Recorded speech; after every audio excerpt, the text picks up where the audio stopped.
외국인 범죄와 지진으로 불안감이 높아지고 있는 가운데 제주도의회가 안전대책을 요구하고 나섰습니다. 대규모 관광 개발을 중단하고 관광객 총량제도 검토해야 한다는 주장도 제기됐습니다. 제주 하수 처리장의 오염수 무단 방류와 관련해 시민단체가 원희룡 제주도지사를 검찰에 고발했습니다. 장기간 공사가 중단된 서귀포 예래 휴양형 주거단지에서 수억 원대의 전선을 훔쳐가는 사건이 발생했습니다. 제주 원도심 재생 사업이 본격화되고 있는 가운데 도시 재생 사업의 원칙과 대안을 심층 취재했습니다.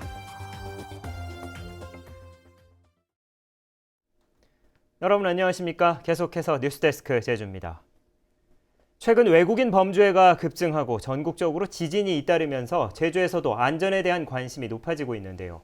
도의회가 관광객 총량제 등 근본적인 대책 수립을 요구하고 나섰습니다. 보도에 김현선 기자입니다. 제주 시내 성당에서 발생한 중국인 관광객의 60대 여성 살해 사건. 중국인들이 식당 주인을 집단 폭행하는 사건도 발생하면서 도민사회는 충격에 빠졌습니다. 이처럼 외국인 관광객들에 의한 도민 피해가 잇따르자 제주도의회는 보다 강력한 대책을 제주도에 요구했습니다. 교육시켜가지고 이런 것들을 방지하겠다고 했는데 강력한 어떤 처벌 대책이 없으면 문제되거든요. 이 경범죄라도. 관광산업의 양적 성장으로 하수 문제와 교통난 등 부작용이 속출하고 있는데도 오라 관광단지 등 대규모 개발 사업에만 치중한다는 비판도 쏟아졌습니다. 대규모 관광단지를 허가를 주고 우리 도민들이 삶의 질을 약화시키고 있고 다 예견됐던 겁니다. 그것도. 일단 적정한 관광객 수가 어느 정도인지 검토를 하셔야 된다는 먼저 말씀드리겠습니다. 제주도는 범죄 취약지에 CCTV를 늘리고 모든 외국인 관광객들의 여권 사본을 숙박시설에 보관하겠다고 밝혔습니다.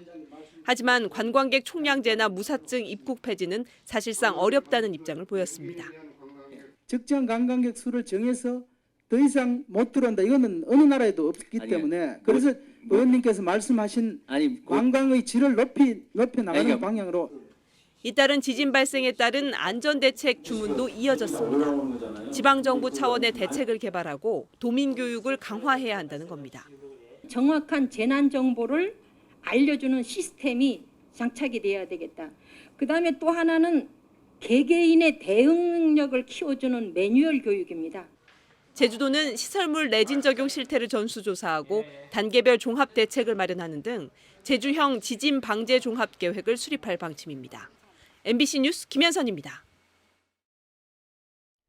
20대 중국인 여성을 살해한 뒤 야산에 시신을 유기한 중국인 남성에게 무기징역이 구형됐습니다.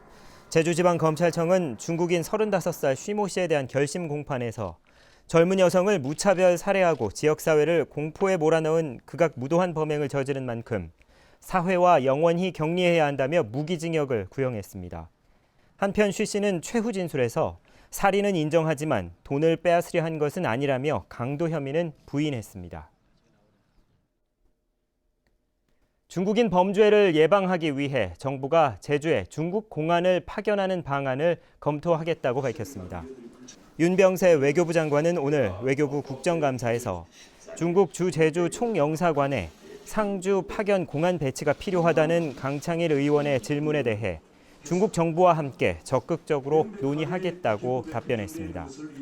중국 공안부는 주한 중국 대사관에 치안감급 1명과 경정급 1명 등 2명을 파견했지만 제주에 상주하는 공안은 없는 실정입니다. 최근 제주 하수처리장에서 시커먼 오염수가 무단 방류된 것으로 드러나면서 전국적으로 파문이 커지고 있습니다.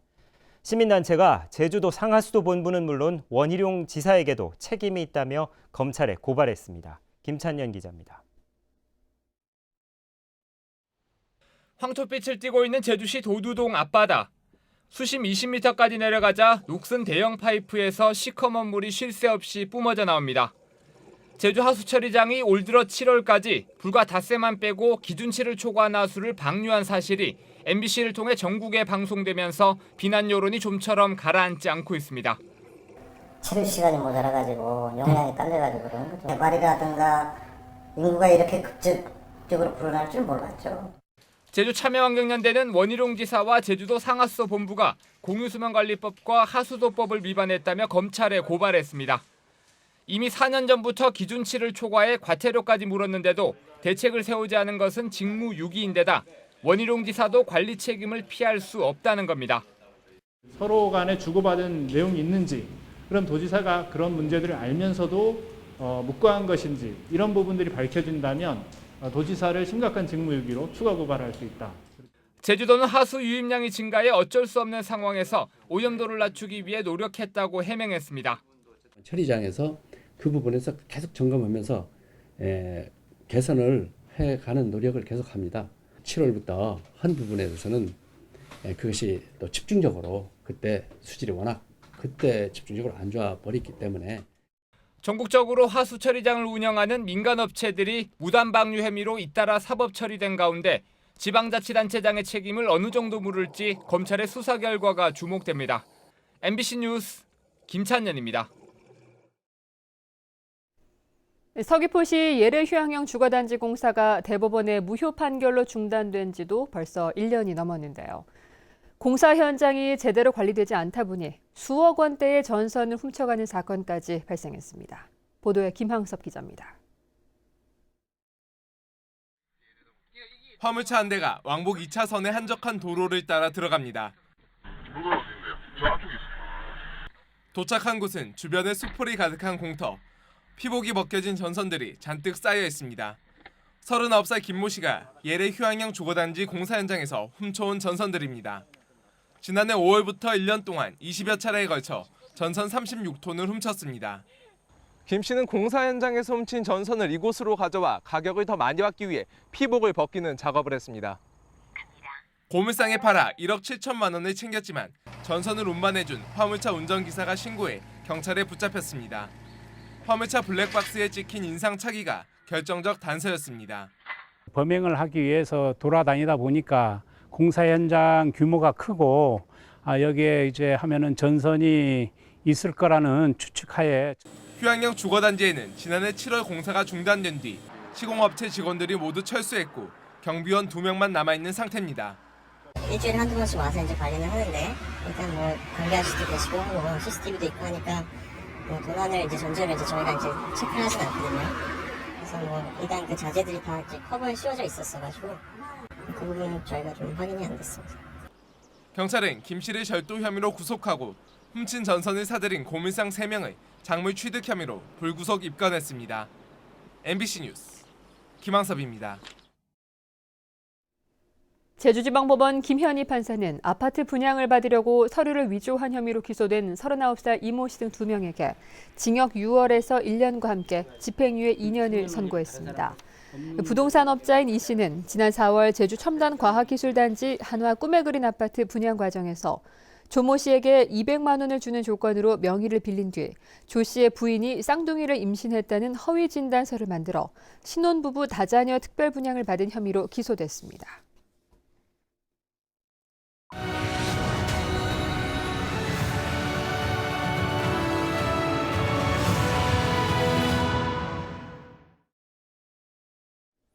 최근 제주 이주 열풍과 부동산 가격 폭등 속에 제주 원도심 재생 사업이 시작되고 있습니다. 제주 MBC는 창사 48주년을 맞아 도시 재생 사업의 원칙과 대안을 찾아보는 기획 뉴스를 마련했습니다. 오늘은 첫 순서로 제주 원도심의 현실을 취재했습니다. 권혁태 기자입니다. 서울 국립민속박물관 앞마당. 이곳에는 제주성 동문에 있던 도라르방 2기가 서 있습니다. 1920년대 제주성이 허물어지고 이후 개발의 광풍이 불면서 이리저리 놔뒹굴던 도라르방이 서울로 유배 아닌 유배를 간 겁니다. 1966년도에 이제 한국미술관을 설치하려고 하다 보니까 유물들이 없지 않습니까? 그래서 이제 전국에 그 교육부를 통해서 원래 제주성 동문과 서문, 남문을 지키던 도라르방은 모두 24기. 이 가운데 제자리를 지키고 있는 도라르방은 하나도 없이 모두 뿔뿔이 흩어졌고 아예 하나는 행방불명 상태입니다. 여전히 지금 도라르방들은 다 삐어져 있고 뭐 하나 복원하려고 그러면 예산 없다 얘기하고 하면서 있는 게 바로 우리의 문화 수준입니다. 도라르방이 서 있던 자리조차 찾기 어려울 만큼 원형이 훼손되고 그 안에서 살아 숨쉬던 소중한 문화자원의 기억마저 지워져가는 제주시 원도심. 도시재생을 준비하는 우리가 곱씹어 봐야 할 대목입니다. MBC 뉴스 권혁태입니다. 다른 지역에 살면서 제주에서 농사를 짓는다며 직불금을 받는 사례가 많은 것으로 나타났습니다. 더불어민주당 위성곤 의원이 농림축산식품부로부터 제출받은 자료에 따르면 지난해 다른 지역 거주자가 직불금을 받고 있는 제주 지역 농지는 64필지로 재작년보다 9배 이상 늘었습니다. 지역별로는 경기도 거주자가 25필지로 가장 많았는데 위성곤 의원은 농사를 직접 짓는지 전수조사해야 한다고 주장했습니다. 오늘 오후 2시쯤 서귀포시 색달동 제2산록도로에서 25톤 덤프트럭과 승용차가 정면 충돌했습니다. 이 사고로 승용차 운전자인 54살 정모 여인이 숨졌고 트럭 운전자 27살 고모 씨도 다쳐 병원에서 치료를 받고 있습니다. 경찰은 차량의 블랙박스를 분석해 중앙선 침범 여부 등 정확한 사고 경위를 조사하고 있습니다.